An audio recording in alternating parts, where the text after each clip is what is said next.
ನಮಸ್ಕಾರ ಎಲ್ರಿಗೂ. ಅಗನ್ಯ ಯೂಟ್ಯೂಬ್ ಚಾನಲ್ಗೆ ಬರ್ತಿದ್ದೀರಿ.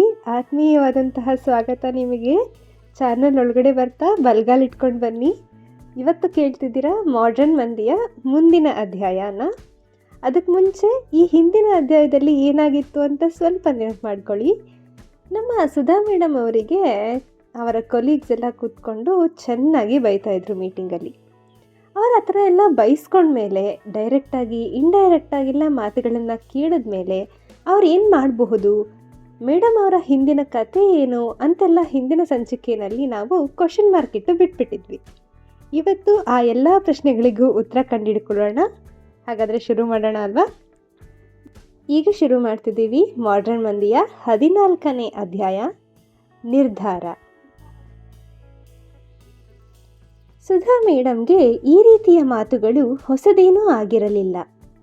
ಇದಕ್ಕಿಂತ ಕೆಟ್ಟ ಮಾತುಗಳನ್ನು ಸ್ವಂತ ಮನೆಯ ಜನರಿಂದಲೇ ಕೇಳಿದ್ದ ಅವರಿಗೆ ಇದೆಲ್ಲ ಅಭ್ಯಾಸವಾಗಿ ಹೋಗಿತ್ತು.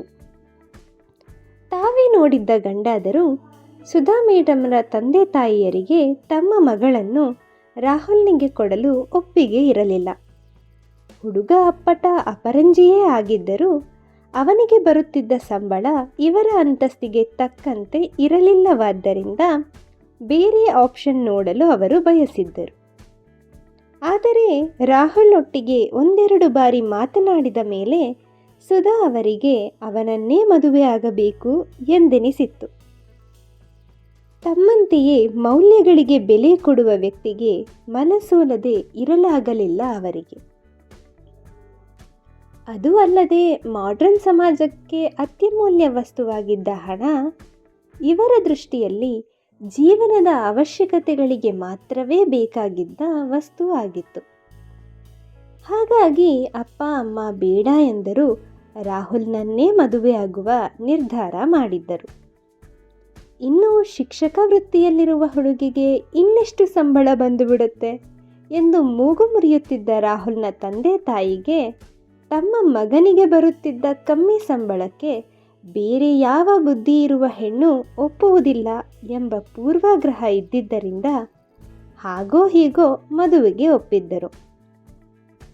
ತಮ್ಮಿಷ್ಟಕ್ಕೆ ವಿರುದ್ಧವಾಗಿ ಹೊರಟ ಮಗಳಿಗೆ ಅದ್ಧೂರಿಯಾಗಿ ಮದುವೆ ಮಾಡಿಕೊಡಲಾಗಲಿ, ಮೈ ತುಂಬ ಒಡವೆಗಳನ್ನು ಹೇರಲಾಗಲಿ ಸುಧಾರ ತಂದೆ ತಾಯಿ ಮನಸ್ಸು ಮಾಡಲಿಲ್ಲ. ಇನ್ನು ಬದುಕನ್ನೇ ಸರಳವಾಗಿಸಿಕೊಂಡ ಈ ಇಬ್ಬರು ದಂಪತಿಗಳಿಗೆ ಮದುವೆ ಸರಳವಾಗಿ ನಡೆದಿದ್ದು ಬೇಸರವನ್ನೇನೂ ತರಲಿಲ್ಲ. ಮಿಗಿಲಾಗಿ ಒಂದು ವೇಳೆ ಇವರ ಪೋಷಕರೇ ಅದ್ದೂರಿ ಮದುವೆ ಮಾಡುತ್ತೇವೆ ಎಂದಿದ್ದರೂ ಇವರೇ ಬೇಡ ಎಂದು ಬಿಡುತ್ತಿದ್ದರು. ಜೀವಮಾನವಿಡೀ ಕಷ್ಟಪಟ್ಟು ಬೆವರು ಹರಿಸಿ ದುಡಿದು ಕೂಡಿಟ್ಟ ಹಣವನ್ನು ಸುಮ್ಮನೆ 2 ದಿನಗಳಲ್ಲಿ ಕಂಡು ಕೇಳರಿಯದ ಜನರ ಮೇಲೆ ಉಡಾಯಿಸುವುದು ಮೂರ್ಖತನ. ಎಷ್ಟೇ ಖರ್ಚು ಮಾಡಿ ಉಪಚಾರ ಮಾಡಿದರೂ ಊಟದಲ್ಲಿ ಉಪ್ಪು ಕಡಿಮೆ ಇತ್ತು, ಹುಡುಗಿಯ ಸೀರೆ ಬಣ್ಣ ಸರಿ ಇರಲಿಲ್ಲ, ಹುಡುಗನ ಶೂ ಚೆನ್ನಾಗಿರಲಿಲ್ಲ, ಕಡೆಗೆ ಮದುವೆಯೇ ಚೆನ್ನಾಗಿರಲಿಲ್ಲ ಎಂದೆಲ್ಲ ಹೇಳುವ ಜನರಿಗಾಗಿ ತಮ್ಮ ಹಣ ಸುರಿಯುವುದು ಸರಿಯಲ್ಲ ಎಂಬುದನ್ನು ಇಬ್ಬರೂ ನಂಬಿದ್ದರು. ಹಾಗಾಗಿಯೇ ತಮ್ಮ ಉಳಿತಾಯದ ಹಣವನ್ನು ಮದುವೆಗೆ ಖರ್ಚು ಮಾಡದೆ ಉಪಯುಕ್ತ ಕೆಲಸಗಳಿಗೆ ವಿನಿಯೋಗಿಸಲು ಯೋಚಿಸಿದ್ದರು. ಆದರೆ ಅದೃಷ್ಟದ ಆಟ ಬೇರೆಯೇ ಇತ್ತು. ಇಷ್ಟು ವರ್ಷಗಳ ಕಾಲ ಕಷ್ಟಪಟ್ಟ ಪರಿಶ್ರಮಕ್ಕೆ ಪ್ರತಿಫಲ ಎಂಬಂತೆ ಮದುವೆಯ ನಂತರದ ಕೆಲವೇ ದಿನಗಳಲ್ಲಿ ತಾವು ಕೆಲಸ ಮಾಡುತ್ತಿದ್ದ ಕಂಪನಿಯಲ್ಲೇ ಮ್ಯಾನೇಜರ್ ಆಗಿ ರಾಹುಲ್ ಪ್ರಮೋಷನ್ ಪಡೆದುಕೊಂಡು ಬಿಟ್ಟರು. ಸಣ್ಣ ಬಾಡಿಗೆ ಮನೆಯಲ್ಲಿ ವಾಸ ಮಾಡುತ್ತಿದ್ದ ಈ ಜೋಡಿ ಹಕ್ಕಿಗಳ ಹೊಸ ಕನಸಿಗೊಂದು ಪುಟ್ಟ ರೆಕ್ಕೆ ಮೂಡಿ ಬಂದಿತ್ತು.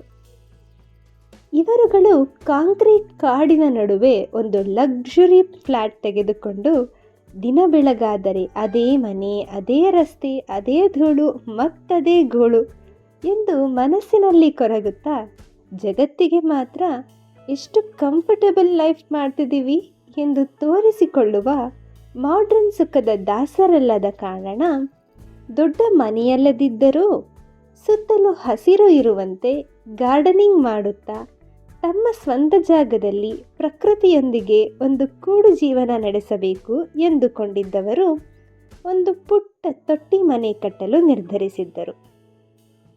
ಅದಕ್ಕಾಗಿಯೇ ಬ್ಯಾಂಕಿನಿಂದ ಸಾಲ ಕೂಡ ಪಡೆದರು. ಬೆಂಗಳೂರಿನಲ್ಲಿ ಮನೆ ಕಟ್ಟಿಸುವುದು ಏನು ಸಾಮಾನ್ಯ ಸಾಹಸವೇ? ಮದುವೆಯ ಖರ್ಚನ್ನು ಉಳಿಸಿದ ಹಣ, ಇವರಿಬ್ಬರ ಇಡೀ ಜೀವನದ ಉಳಿತಾಯ, ಹೊಸ ಕೆಲಸವನ್ನು ನಂಬಿ ಮಾಡಿದ್ದ ಸಾಲ ಎಲ್ಲವೂ ಸೇರಿದರೂ ಬೆಂಗಳೂರಿನ ಹೊರವಲಯದಲ್ಲಿ ಒಂದು ಸೈಟ್ ತೆಗೆದುಕೊಳ್ಳುವುದು ಮಾತ್ರವೇ ಸಾಧ್ಯವಾಗಿತ್ತು. ಗಂಡ ಹೆಂಡತಿ ಇಬ್ಬರೂ ದಿನವೂ ಆ ಕನಸಿನ ಮನೆಯ ನಿರ್ಮಾಣ ಮಾಡುವ ಕುರಿತು ಯೋಚಿಸುತ್ತಿದ್ದರು. ಆಗಲೇ ಸುಧಾ ಮೇಡಮ್ ತಮ್ಮ ನೆಚ್ಚಿನ ಪುಟ್ಟ ಶಾಲೆಯನ್ನು ಬಿಟ್ಟು ಈ ದೊಡ್ಡ ಕಾಲೇಜಿಗೆ ಬಂದು ಸೇರಿದರು.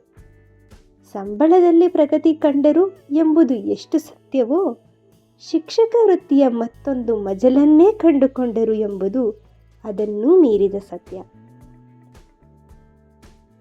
ನಾವಂದುಕೊಂಡಂತೆಯೇ ಎಲ್ಲ ನಡೆಯುತ್ತಿದ್ದರೆ ಜನರು ದೇವರನ್ನು ಮರೆತು ಬಿಡುತ್ತಾರಂತೆ.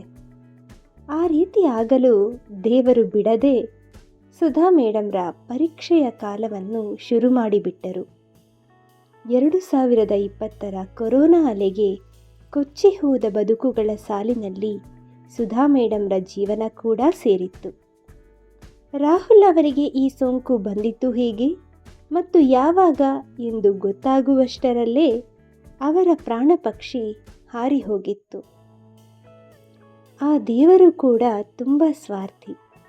ಒಳ್ಳೆಯದೆಲ್ಲವೂ ಅವರಿಗೆ ಬೇಕು, ಒಳ್ಳೆಯವರೆಲ್ಲರೂ ಅವರ ಬಳಿಯೇ ಇರಬೇಕು ಎಂಬ ಅತಿ ಆಸೆಯಿಂದ ಅವರ ಕಣ್ಣಿಗೆ ಬೀಳುವ ಶುದ್ಧ ಮನಸ್ಸಿನ ಜನರನ್ನು ಭೂಮಿ ಮೇಲಿಂದ ತನ್ನಲ್ಲಿಗೆ ಆದಷ್ಟು ಬೇಗ ಕರೆಸಿಕೊಂಡು ಬಿಡುತ್ತಾನೆ.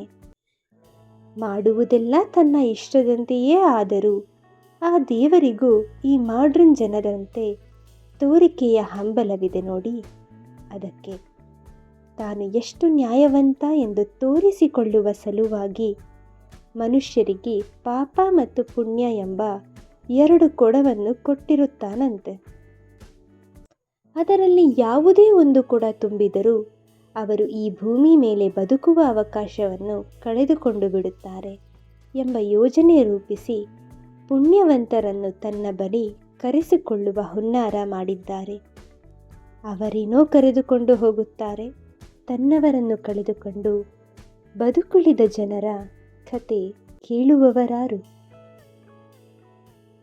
ಇಂದು ಎಷ್ಟೋ ಮಕ್ಕಳ ಪಾಲಿನ ದಾರಿದೀಪವಾಗಿರುವ ಸುಧಾ ಮೇಡಮ್ ಆ ದಿನಗಳಲ್ಲಿ ಬದುಕೇ ಬೇಡ ಎಂಬ ನಿರ್ಧಾರಕ್ಕೂ ಬಂದಿದ್ದರು. ಆದರೆ ಇವರ ಪಾಲಿನ ಯಾವ ಕೊಡವೂ ಇನ್ನೂ ತುಂಬಿರಲಿಲ್ಲ ಎಂದು ಕಾಣಿಸುತ್ತದೆ. ಅದಕ್ಕೆ ಬದುಕಿ ಉಳಿದು ಬಿಟ್ಟರು. ಗಂಡನ ಕಡೆಯ ಆಸೆಯಂತೆ ಇವರ ಕನಸಿನ ಮನೆ ಕಟ್ಟಿಯೇ ತೀರಬೇಕೆಂದುಕೊಂಡರು. ಕೊರೋನಾ ಸಮಯದಲ್ಲಿ ದಿನವಿಡೀ ಆನ್ಲೈನ್ ಕ್ಲಾಸ್ ಮಾಡಿದರೂ ಬರುತ್ತಿದ್ದದ್ದು ಅರ್ಧ ಸಂಬಳ ಮಾತ್ರ.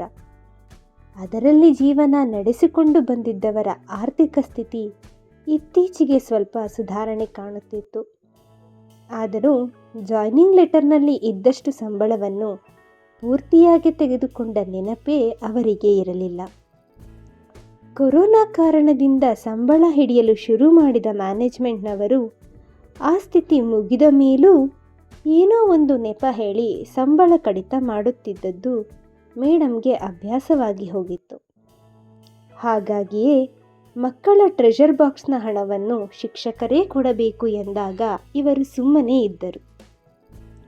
ಆದರೆ ಪಿಸು ಮಾತಿನಲ್ಲಾದರೂ ಮೇಡಮ್ಗೆ ಕೇಳಿಸಲಿ ಎಂದೇ ಹೇಳಿದ ಮಾತುಗಳು ಇಂದೇಕೋ ಅವರಿಗೆ ಬೇಸರ ತರಿಸಿತ್ತು. ಹಾಗಾಗಿಯೇ ಫೋನ್ನಲ್ಲಿ ಮಾತನಾಡಿ ಒಳಗೆ ಬಂದ ಮ್ಯಾನೇಜ್ಮೆಂಟ್ ಹೆಡ್ರವರಿಗೆ ಪೂರ್ತಿ ಹಣವನ್ನು ತನ್ನೊಬ್ಬಳ ಖಾತೆಯಿಂದ ಮಾತ್ರವೇ ಕಡಿತಗೊಳಿಸಲು ಕೇಳಿದರು. ಹಣ ಕಡಿತಗೊಳಿಸುವುದು ಮಾತ್ರವೇ ಉದ್ದೇಶವಾಗಿದ್ದ ಮ್ಯಾನೇಜ್ಮೆಂಟ್ಗೆ ಅದು ಒಬ್ಬರಿಂದ ಬಂದರೂ ಎಲ್ಲರಿಂದ ಬಂದರೂ ಯಾವುದೇ ತೊಂದರೆ ಇರಲಿಲ್ಲ. ಬರಬೇಕಿದ್ದ ಅಷ್ಟು ಹಣ ಬಂದರೆ ಸಾಕಿತ್ತು. ಹಾಗಾಗಿ ಅವರು ಒಪ್ಪಿಗೆ ಸೂಚಿಸಿ ಹೊರಟ ಮೇಲೆ ಎಲ್ಲರೂ ಅದಾಗಲೇ ತಡವಾಗಿದೆ ಎಂದು ಬೇಗ ಬೇಗನೆ ತಮ್ಮ ಮನೆಗಳ ಕಡೆ ಹೊರಟು ಬಿಟ್ಟರು. ಅಂದಿನ ದಟ್ಟ ಇರುಳ ಘೋರತೆಗಿಂತ ಮನಸ್ಸಲ್ಲಿ ಎದ್ದಿದ್ದ ಭಾವನೆಯ ಬಿರುಗಾಳಿಯೇ ಭಯಂಕರವಾಗಿತ್ತು. ಕಹಿ ಘಟನೆಗಳನ್ನು ಮರೆಯಬೇಕು ಎಂದು ಎಷ್ಟೇ ಪ್ರಯತ್ನ ಪಟ್ಟರೂ ಸಮಾಜ ಅದಕ್ಕಿಂತಲೂ ಹೆಚ್ಚಿನ ಪರಿಶ್ರಮವನ್ನು ಹಾಕಿ ಮತ್ತದೇ ನೆನಪುಗಳು ಮರುಕಳಿಸುವಂತೆ ಮಾಡಿಬಿಡುತ್ತಿತ್ತು. ಆ ನೆನಪುಗಳ ಭಾರವಾದ ಬುತ್ತಿಯನ್ನು ಹೊತ್ತಿದ್ದ ಸುಧಾರ ಕಣ್ಣುರೆಪ್ಪೆಗಳು ಆಯಾಸಕ್ಕೋ ಭಾರಕ್ಕೋ ಮುಚ್ಚಿದ್ದವು ಎಂಬುದನ್ನು ಬಿಟ್ಟರೆ ಒಳಗೆ ನಿದ್ರಾದೇವಿಯ ಸುಳಿವೇ ಇರಲಿಲ್ಲ. ಯೋಚಿಸಿ ಯೋಚಿಸಿ ದಣಿದ ಸುಧಾ ಅವರು ಇನ್ನು ಮುಂದೆ ಇಂತಹ ಮಾತುಗಳಿಗೆ ತಲೆಕೆಡಿಸಿಕೊಳ್ಳಬಾರದು ಎಂಬ ದೃಢ ನಿರ್ಧಾರಕ್ಕೆ ಬಂದರು. ಇತ್ತ ಕಣ್ಣನ್ನು ಮುಚ್ಚದೆ ಸೀಲಿಂಗನ್ನೇ ದಿಟ್ಟಿಸಿ ನೋಡುತ್ತಿದ್ದ ಚಿನ್ನುವಿನ ಮನಸ್ಥಿತಿಯು ಇದಕ್ಕಿಂತ ಹೊರತಾಗಿ ಇರಲಿಲ್ಲ. ಮನೆಗೆ ಬಂದು ಮನಪೂರ್ತಿ ಅಳಬಹುದು ಎಂದುಕೊಂಡು ಬೇಗ ಮನೆ ತಲುಪಿದವಳನ್ನು ಅವಳ ತಾಯಿ ಆಡಿದ ಮಾತುಗಳು ಇನ್ನಷ್ಟು ಘಾಸಿಗೊಳಿಸಿದರೆ ತಂದೆ ನಡೆದುಕೊಂಡ ರೀತಿ ಅವಳನ್ನು ಮತ್ತಷ್ಟು ಕುಗ್ಗಿಸಿತು. ಊಟವನ್ನು ಮಾಡದೆ ನೇರ ತನ್ನ ರೂಮ್ಗೆ ಹೋದವಳು ಅಂಗಾತ ಮಲಗಿ ತನ್ನ ಈ ಸ್ಥಿತಿಗೆ ಕಾರಣವೇನು ಎಂಬುದನ್ನು ಚಿಂತಿಸಲು ಶುರು ಮಾಡಿದಳು. ಅದು ಏಕೋ ಏನೋ ಎಲ್ಲದಕ್ಕೂ ಅವನೇ ಕಾರಣ ಎಂದೆನಿಸಿತು ಅವಳಿಗೆ. ಅವನ ವಿಚಾರವನ್ನು ತಾನು ಸಾಕಷ್ಟು ಯೋಚಿಸಿದರ ಪರಿಣಾಮವೇ ಇಂದು ಓದಿನ ಮೇಲೆ ತನ್ನ ಆಸಕ್ತಿ ಕುಂಠಿತವಾಗಿದ್ದು, ಅದರಿಂದಲೇ ನನಗೆ ಅಷ್ಟು ಅಂಕಗಳು ಹೋಗಿದ್ದು ಎಂಬ ನಿರ್ಧಾರಕ್ಕೆ ಬಂದಿತು ಅವಳ ಬುದ್ಧಿ. ವಾಸ್ತವದಲ್ಲಿ ಇವಳ ಪರೀಕ್ಷೆ ನಡೆದ ದಿನ ಆದಿ ಯಾರು ಎಂಬುದೇ ಇವಳಿಗೆ ಗೊತ್ತಿರಲಿಲ್ಲ. ಪರೀಕ್ಷೆ ಮುಗಿದ ಮಾರನೇ ದಿನವೇ ಅವನ ಪರಿಚಯ ಇವಳಿಗೆ ಆಗಿದ್ದು.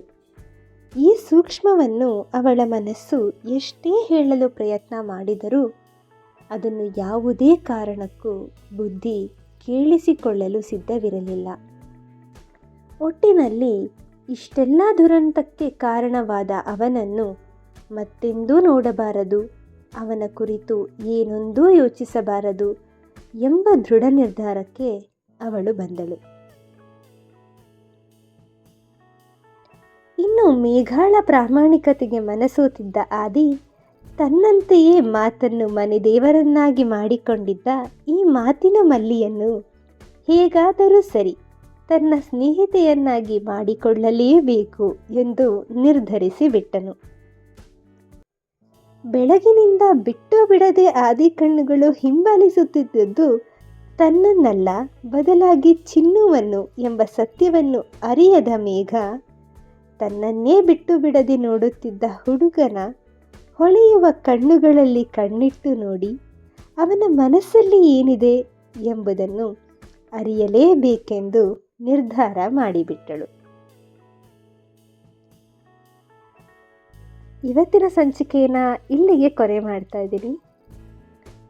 ಇವರೆಲ್ಲರೂ ತಮ್ಮ ತಮ್ಮ ನಿರ್ಧಾರಗಳನ್ನು ಮಾಡಿದ್ದಾಗಿದೆ. ಆದರೆ ದೇವರು ಈ ಎಲ್ಲ ನಿರ್ಧಾರಕ್ಕೂ ಓಕೆ ಅಂತಾರಾ, ಅಥವಾ ದೇವರದ್ದೇ ಬೇರೆ ನಿರ್ಧಾರ ಏನಾದರೂ ಇದೆಯಾ ಅಂತ ತಿಳ್ಕೊಳ್ಳೋ ಕುತೂಹಲ ನಿಮ್ಮಲ್ಲಿ ಮೂಡಿದರೆ ಖಂಡಿತ ಮುಂದಿನ ಎಪಿಸೋಡ್ಗಾಗಿ ಕಾಯ್ತಾ ಇರಿ. ಆದಷ್ಟು ಬೇಗ ಮತ್ತೊಂದು ಎಪಿಸೋಡ್ನೊಂದಿಗೆ ನಿಮ್ಮೆಲ್ಲರನ್ನ ಭೇಟಿ ಆಗ್ತೀನಿ. ಈ ಸಂಚಿಕೆಯನ್ನು ಪೂರ್ತಿಯಾಗಿ ನೋಡಿದ್ದಕ್ಕೆ ಎಲ್ಲರಿಗೂ ಧನ್ಯವಾದಗಳು. ಹೋಗಬೇಡಿ, ಹೋಗೋಕ್ಕೆ ಮುಂಚೆ ಚಾನಲ್ನ ಲೈಕ್ ಮಾಡಿ, ಶೇರ್ ಮಾಡಿ ಮತ್ತು ಸಬ್ಸ್ಕ್ರೈಬ್ ಮಾಡಿ. Thank you.